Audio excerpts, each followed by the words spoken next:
చిన్నపాటి ఉద్యోగి తప్పు చేస్తే లంచం తీసుకున్నందుకు ఏసీబీ ఎంక్వైరీ ఉంది, లేదంటే డిపార్ట్మెంటల్ ఎంక్వైరీ ఉంది.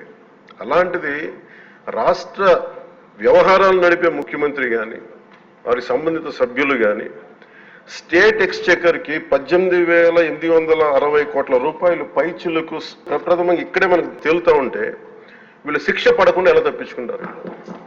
శిక్ష పడాలి.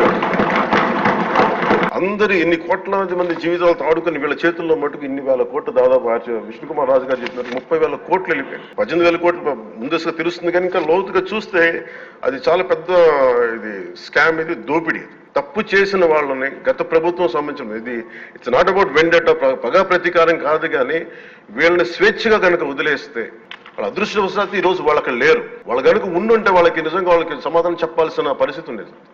తప్పించుకొని పారిపోయారు వాళ్ళు. ఈరోజు తప్పించుకొని పారిపోయారు వాళ్ళు. We have to make them accountable అధ్యక్ష. వాళ్ళు we have to bring them into accountability.